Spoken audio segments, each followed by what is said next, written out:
Plan B.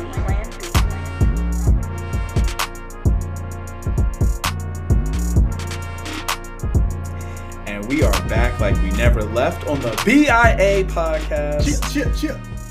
I'm Hugue, that's Philly Phil. We had a bye week last week, so we got to rest up a little bit. Did have an episode, but obviously the Buckeyes didn't have a game. So, Phil, we are playing the Maryland Terrapins this year. And some will say we were on upset alert, but I don't know. We'll flesh all that out. But how you doing today? Doing well, man. Excited to do another episode of the BIA podcast.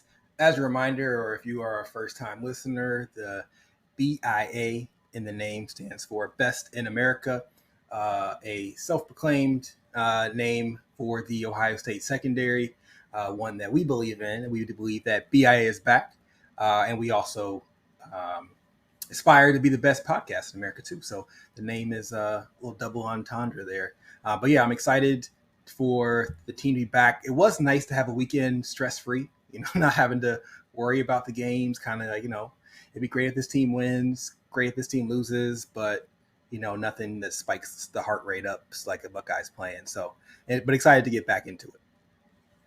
Absolutely. So heart rate's going up this week as we're going against a pretty good offensive team. They are basically within the top five of a lot of offensive categories within the Big Ten, I should say, not nationally, but they are still pretty good. 5-0. Some would say that a lot of people have said that they should be ranked within the top 25. They are not, and so they could be coming in with a little bit of a chip on their shoulder. But so as we get started here, what is the biggest challenge that you see the Buckeyes facing against the Terps on Saturday? Yeah, man. As you mentioned, their offense is strong this year. Really has been the last few years, and the key to that offense, especially this year, is their quarterback, Talia. And I think for me, what I see the biggest challenge being is having that pressure from the defensive line hit home. I'm talking about sacks. So this story has been sort of talked about a lot this year, right? Our defensive line not getting sacks. And we've gone from, you have opposite sides of the spectrum of conversation to say, hey, that's a problem. Our defensive line is not up to par. Or, people highlighting some of our pressure numbers and saying, hey, a lot of our players on the defensive line, our ends, are actually getting a lot of pressure. They're just not getting home and finishing with the sacks, but they are impacting the passing game. But I think when it comes to an offense that's can be this sort of efficient, we definitely want to make sure that we're putting them behind the sticks and, having some second and longs and third and really longs, and sacks will do that for you. So our defense has only garnered 5 sacks so far this year, if my stats are correct. And Talia's only been sacked 3 times this year. So that means, it's kind of one of their strengths versus one of our weaknesses, which is not usually a good combination. So I think it's going to be our biggest challenge. Their quarterback, Talia, he's mobile. And so he's not necessarily going to run for a lot of yards. He doesn't have that many yards this season on the ground, but he does extend plays, right? And so if you do get that pressure, which we are getting, it's even harder to get him down because he can bounce out the pocket, and usually he's looking to still throw the ball. And so we don't want our DBs to have to cover for a very long time. So it's important that if we do get that pressure, that we do get the sack because of his ability to scramble. And so to me, that's the biggest challenge. Right now for us to succeed, we're going to have to see our players basically do what they haven't been able to do for the first part of the season. And that's finish the play with a tackle behind the line of scrimmage. Yeah, I feel like every year we've played Talia, that this is an issue. That not necessarily an issue. It's a challenge that we face as we've seen some of his skill set before we actually play the game. That he does have somewhat of a mobility that he can pass the ball fairly well. And so I'm with you. I definitely am hoping that we are able to get some pressure, take some pressure off of our DBs, and put more pressure on Talia, and even making sure that they don't have a successful running game to balance and uh, keep us off balance, depending on what they do, and kind of keep them behind the sticks there. So, um, so yeah, that's a awesome analysis by you, Philly Phil. Got to make sure to give some more props on the show. You know what I'm saying? Um, Appreciate but it. I'm gonna transition. Absolutely, man. I'm gonna transition over to who I believe will be the best unit. I decided to do offense and defense. Um, Offensively, I looked back at where we have been most successful when we've played Maryland. Last year, Dallin Hayden basically got the snaps uh, near the end of the game, middle to the end of the game, because Travion had to leave uh, out of the game because of an injury, a nagging injury he had pretty much during the season. And he had a huge game. And so I'm looking for our running backs to be the best unit this year again, and knowing that we have a healthy Travion Henderson. Chip Trainum basically had the run of the year so far, winning the game for us at Notre Dame in our last game. And like I said, we've recently had success against Maryland in the run game. They've given up 736 yards on the ground. But I went back, obviously, looked at who they played. Um, so, game number one, Towson. Towson is a small school in Maryland, basically the equivalent to Youngstown State for us. They played second game, Charlotte. Charlotte has one win this year against South Carolina State, HBCU. Third game, UVA. UVA is still searching for their first win, and they could possibly be upset by William and Mary this week, excuse me. Michigan State. Uh, Unfortunately, Mel Tucker was no longer a coach at that time. That was the second game that they had without Mel Tucker. So clearly they've been going through some issues. And then lastly, Indiana. Indiana came off a game struggling against Akron, and I implore all of our audience to go and look at the post game celebration footage of Indiana in the locker room. It will make your day after they beat Akron. Yeah, if you like Leave It to And Beaver, then you'll love this celebration. it was definitely, they may have had on the throwback unis. They had the throwback celebration. It was the throwback night that night, and they do it up. But they lost to Maryland when they ended up playing Maryland, and we know Indiana is one of the bottom teams in the Big Ten. And so this is their first legit running attack that they're going to be playing against. And so I looked for us to capitalize on that. Defensively, I believe our best unit is going to be our D line. Nothing from Maryland's point of view, like you said, they have had 3 sacks this year. They have not faced a defensive line like ours. And so the notes that I have here is that I think that Jack Sawyer and JTT have some confidence coming off of that Notre Dame game. Excuse me. And they still have something to prove. And Tyleik Williams has yet to be stopped this year. If Notre Dame couldn't stop Tyleik Williams, Maryland's not going to stop Tyleik Williams. And so I believe that that 3 sack number is going to increase after this game. I hope that and expect that they will have at least 2 to 3 sacks in this game as they play the Buckeyes in Columbus this weekend. So, so there you have it. Running backs are going to be our best unit on offense, and I'm looking for our D line to take that pressure, like I said before, off of our DBs. Yeah, man, sounds good. That sounds like a recipe for a win. If those two units are doing what they're supposed to be doing. Speaking of that, score prediction time. I don't remember who went first last time, but I'll let you go first. You know. Okay. Okay. Fair enough. Fair enough. I was about to hand it off to you, but you handed it off to me. Okay. Man, I was really thinking about this.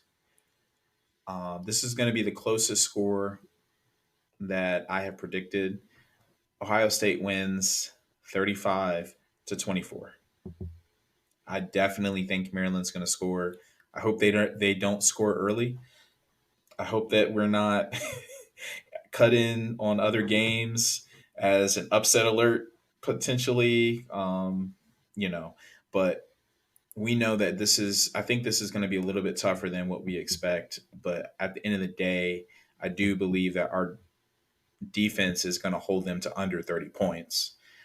And I believe that our offense, Kyle McCord, is going to come through uh, where he needs to come through on our offensive possessions.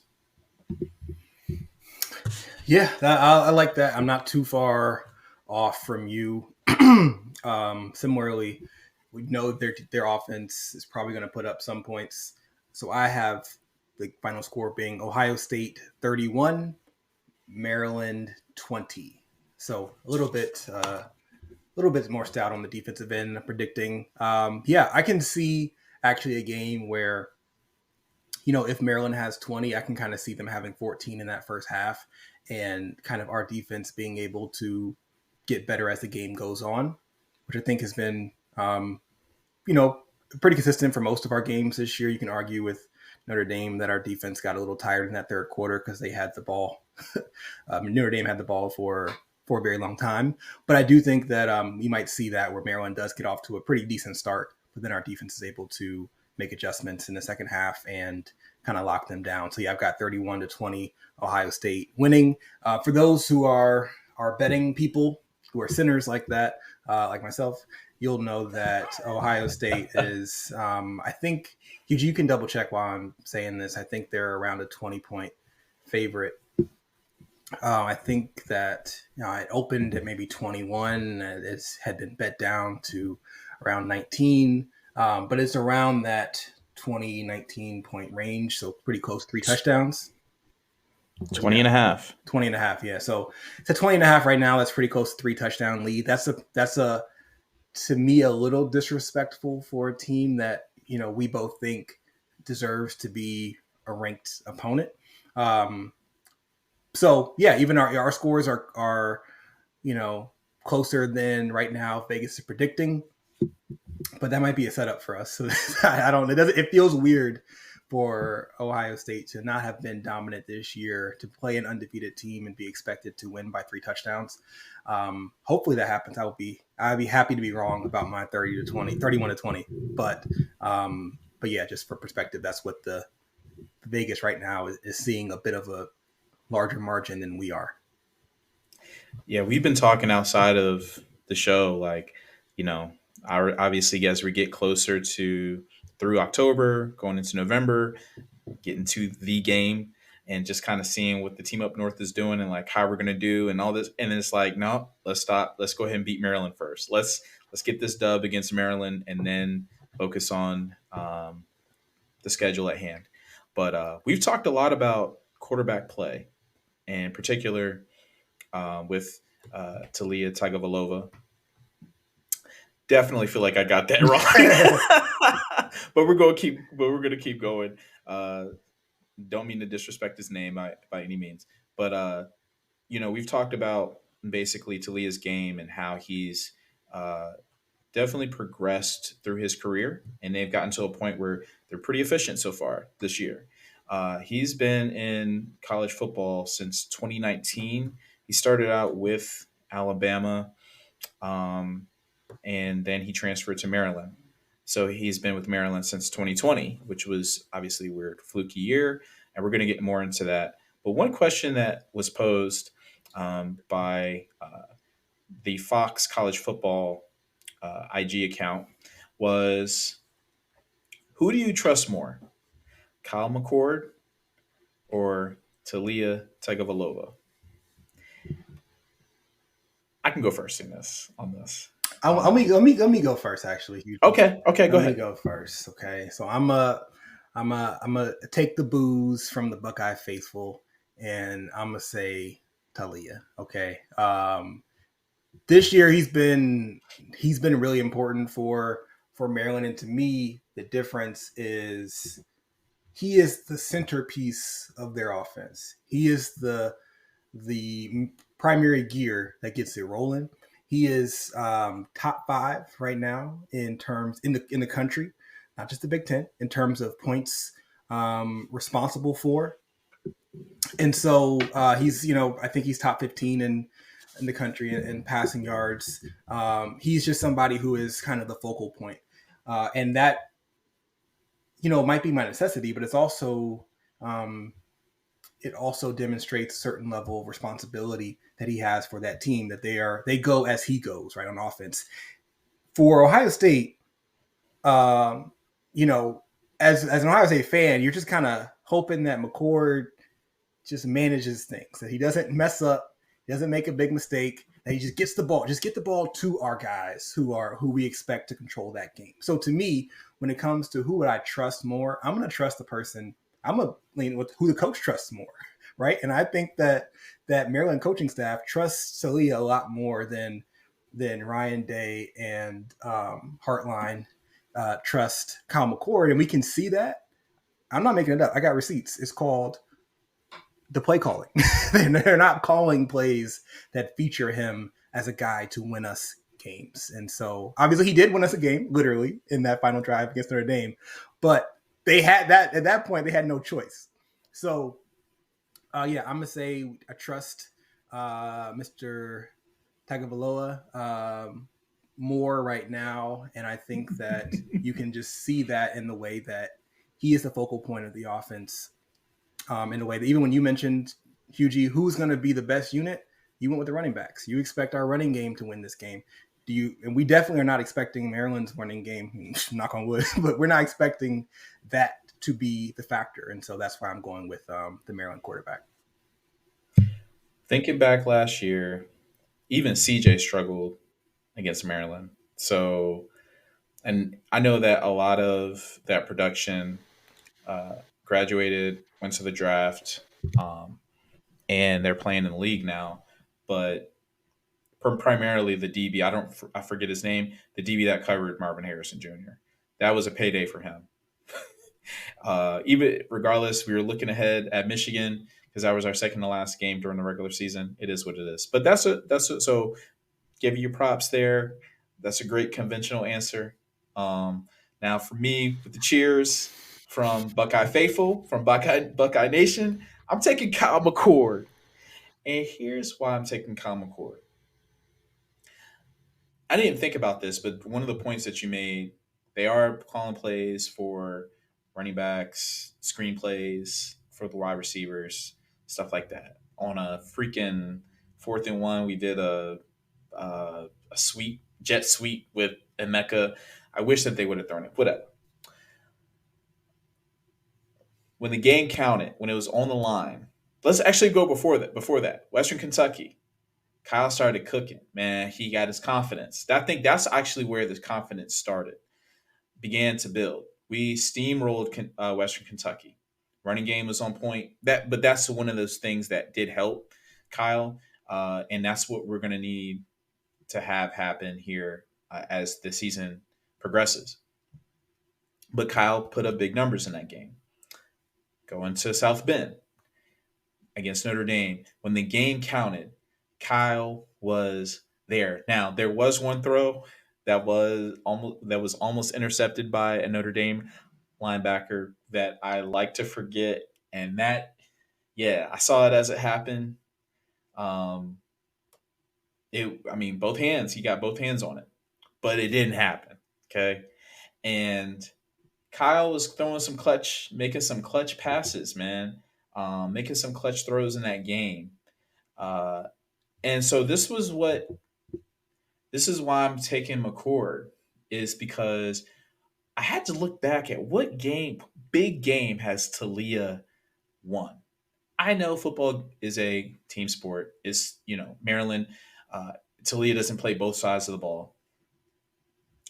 But looking back at some of the games that Talia has played, his biggest win was in the year 2020 on the road at Penn State.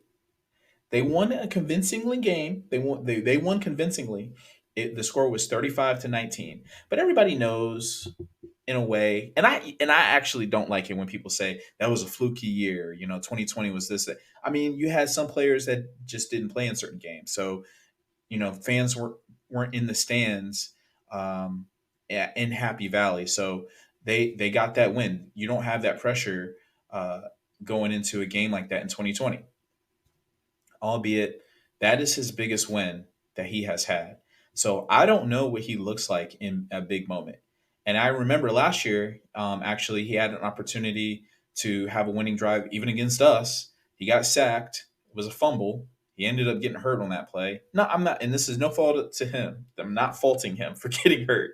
I'm just saying that there's a phrase I like to use, and I know that you said I have a limit on the amount of times I can say this on a pod episode, but Kyle McCord's drive against Notre Dame in prime time, one of the biggest games this year, puts him in a status that I like to call world beater in training. I'm going to say that he's in training, okay? He's just in training. What is a world beater, okay? Looking back, I'm not going to think off this. Okay, Quinn Ewers. Quinn Ewers is someone who beat Alabama in Alabama. He was a big reason that they won that game. I'm trying to think of some other names here. Caleb Williams. I'll go ahead and say he's a world beater. He has great skill. He's got the ability to escape the pocket. He has won. They have won big games. They beat UCLA last year. They beat Notre Dame last year. The two teams that he stumbled against last year, Utah and Tulane, not going to go down the road. There's just certain people who are not world beaters, and Talia to me is not that. I haven't seen it yet. Now, do I think that he's going to beat one of the top three teams in the Big Ten East? If it's going to be any year, I don't even know if it's going to be this year. I hope it is obviously not us. I hope it's Michigan or Penn State, clearly. But I even then I don't see him pulling off an upset, and that's what it would be. It would be an upset because he has not had any big wins in his career. He's won, yes, he has won, and even if you want to look at what his second victory was, it was against Michigan State in 2021. So I mean, Michigan State's they've been cool. So um, that's my answer. And I could just feel Buckeye Nation just having my back. Like that felt good. That felt good. So They might have had your back in the beginning, and then you kept on talking and started seeming like comparing Kyle McCord to Caleb Williams and Quinn Ewers, and I think they kind of had to turn the volume back down on their dials. Like, hold on, brother, man, you got a little too much tip on your chip. But yeah, no, I agree that I don't put Talia in some category as one of the most dangerous QBs leading a team in the country, like the players you compared him to. But I still think it matters to be the person that the responsibility for your team winning is put on.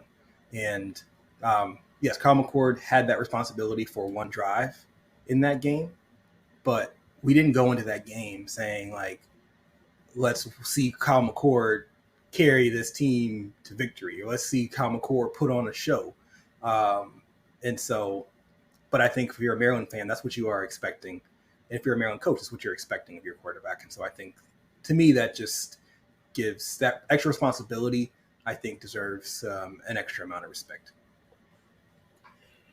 well, we can both agree that we want to see a Buckeye win this Saturday, and that we can are looking. If you don't have that trust in McCord already, that we are going to want to see that as the season moves on.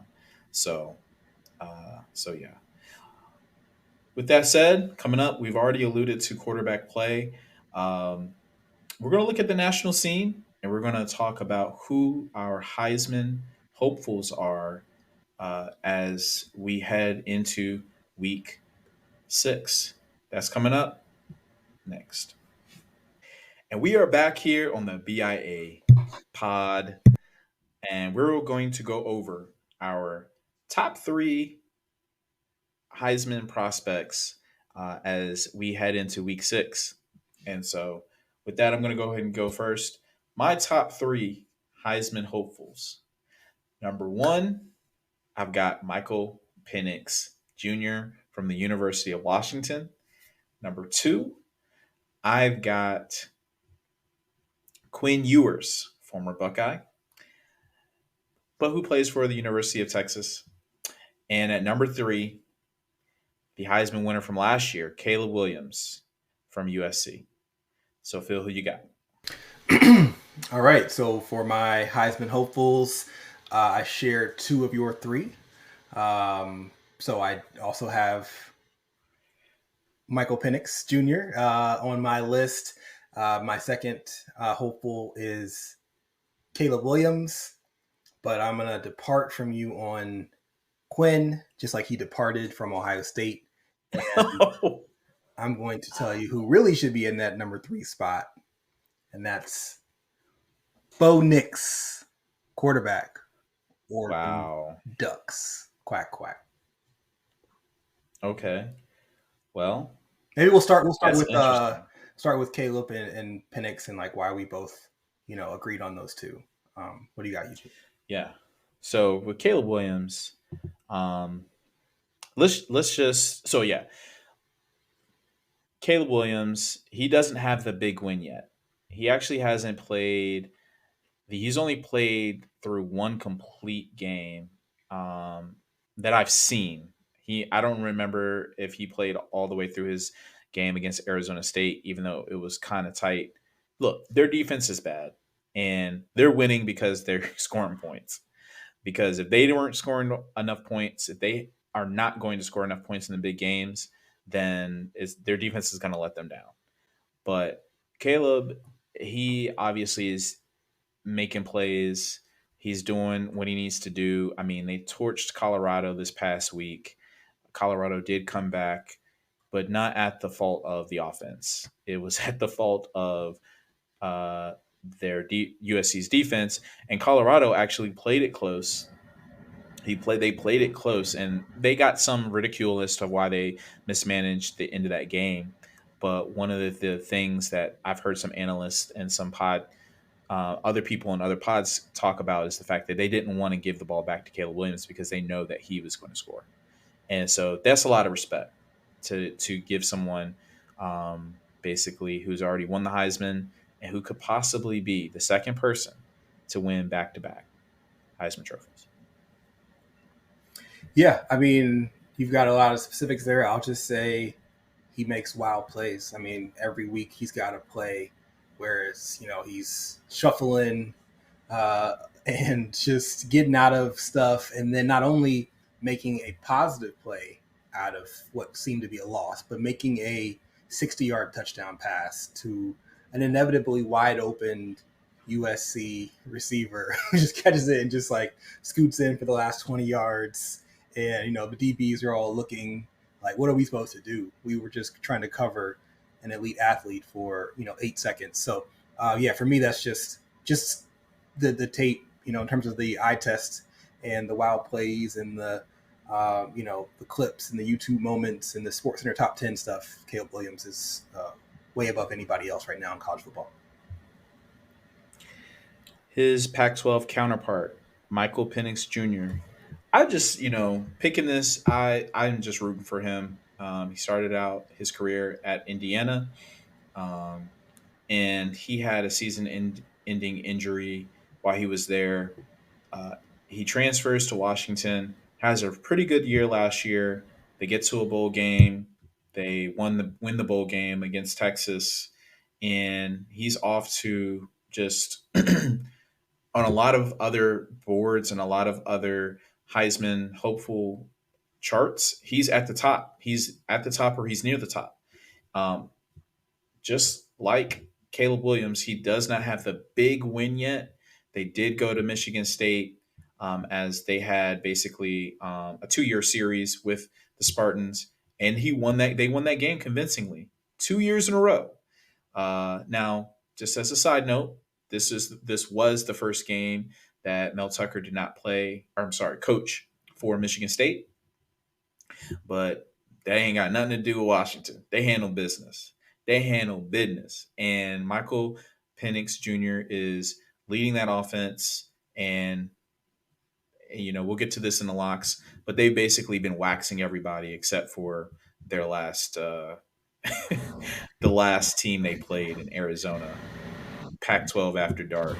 But anyways, that's what Yeah. I've got him on the list. So for me, I am going to talk about the numbers for Penix. He is second in the country in terms of passing touchdowns on the year with 16, and he's first in passing yards. And for passing yards, he's over 200 yards more than the second place person on that list, which is pretty significant in such a short amount of the season. So to me, he's just he's an elite passer. And we'll see if he's an elite leader, as you mentioned, when he plays bigger games. But right now, he's throwing that ball as good as anybody else, and he's got great receivers that are helping those numbers. But he's hitting them when he needs to. So yeah, that's why I've got him in my top 3 as well. And now we get to where we disagree. Now I've got Quinn. You got Bo. 2 great names. Two, yes. And I've got Quinn because, every college football fan knows that you got to have that moment. Now, it's arguable to say who's had the bigger moment. I've argued earlier in the podcast that McCord had a big moment in terms of that last drive against Notre Dame, but if he would have scored a passing touchdown, or even if he would have ran it in, maybe that would have sealed a moment for Kyle. But we know he doesn't have the numbers to back up being in the Heisman conversation. Quinn went to Tuscaloosa, Mm-hmm. Alabama, at night, Bryant Denny Stadium, because that's what a lot of people have been saying when they bring up the fact that Texas went down and won.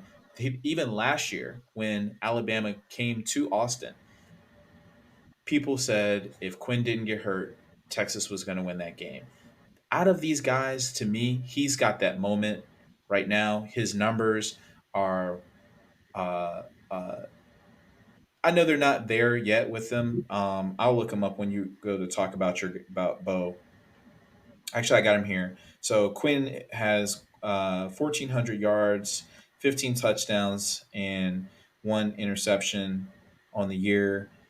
Caleb Williams has 1,600 yards. Michael Penix has 2,000 yards. Caleb Williams is leading the 3 of them with 24 touchdowns, and Michael Penix only has 16. So one more touchdown over Quinn. But I mean, man, they played Bama, the mighty Bama. Now, not as mighty as they've been. Alabama's on a somewhat of a down year so far that we've seen, and I'm predicting that they're going to lose a little bit more. But we'll get to that on other episodes. So I will end that and let you go ahead and talk about Bo. Yeah, there's something about Bo. So listen, I'm glad you decided to talk about stats. Numbers matter. Um, if we're looking at the rankings of quarterbacks, you talked about passing yards. Bo Nix, top 15 in the country in passing yards. Is Quinn Ewers in top 15? No, he's number 25 in the country. Okay, it's not great, but that's one stat. Come on, it's one stat. Let's go about points responsible for. Bo, top 5 in the country. Quinn, number 12. Okay, well, he said he played the mighty Alabama. Okay, not so mighty. Almost lost to South Florida. But let's look at another stat, because that's only two. It's only 2 stats. Let's look at efficiency. Okay, that seems like it's a kind of stat that can tell a more complete story. Bo Nix, another top 10 finish there. He's number 9 in efficiency. Quinn Ewers, number 22. Passing touchdowns. Bo Nix, tied for 4th. Only one less than Michael Penix, who we just said is having an outstanding year throwing the football. Bo Nix only has 1 less touchdown than him. Number 4, Quinn Ewers, let me keep scrolling and scrolling and scrolling. He's down here at 28, right behind the quarterback from Boston College. So, yes, Quinn Ewers does have a signature win, and then when it comes to the Heisman, you do need a Heisman moment. He already has his Heisman moment. If he has no other great moments this year, he'll still have that. But you need to have the numbers, you need to have the record, and you need to have the moment. So to me, Bo Nix doesn't have that moment yet, but he is accumulating numbers. And in terms of the record, to me, I actually right now am trusting this Oregon team in a way that I'm not trusting Washington and USC, in the sense that I believe Oregon is a more balanced team right now, especially in terms of just looking at offense and defense. I think they're strong on both. And you can look at that just from the different outcomes in back-to-back weeks from that Oregon game against Colorado and that USC game against Colorado. So yes, it is a team game, as you mentioned, but we know that team record is going to have an impact on those Heisman votes. And beginning of this year, I did choose Oregon to win the Pac-12. You know, this hasn't happened yet, but it is looking pretty good. And I think that with that defense and with that balanced team, Oregon has a chance to have a great record at the end of the season. I would pick them to win at least one of those two games if you're looking at them playing Washington and USC. And so I think his stats are good enough also to be in that Heisman race. Again, not right now. I think right now he's not going to be top 3 on anybody's board. But I'm doing a little You're bit talking of about Bo? talk about Bo, yeah. Okay. I think Bo right now is I can admit that fewer people are going to have Bo right now in their top 3, and that's fine. I'm projecting a little bit forward and saying he right now actually has better numbers than I think most people would think, right? And if you add that on top of the fact that I think his team might be better than the other two Pac-12 teams, then I think that's going to matter. And when you have when they play head to head, if Bo Nix wins those games, I think, and is putting up decent numbers, I think that'll be enough to have him top that. So yeah, I've got Bo Nix, the veteran. He's getting old. He's getting up there in age, but so is Michael Penix, and Bo I think is quietly putting together a really great season. So yeah, that's why he's in my top 3. So yeah, those are our Heisman top 3 hopefuls that we have. Great points by Phil, great points by myself, and we will see who wins near the end of the year. Excited about week 6 with the Buckeyes taking on the Terps and just college football as a whole. With that, I'm Hugie. That's Philly Phil. Phil, can you tell the audience before we go where they can catch us on the socials? Absolutely. You can follow us on TikTok at BIA.pod, also on Instagram at BIA.pod. We're on YouTube at BIA_pod. And you can listen to the podcast on Spotify or Apple Podcasts. Thanks for that, man. And as always, OH. IO.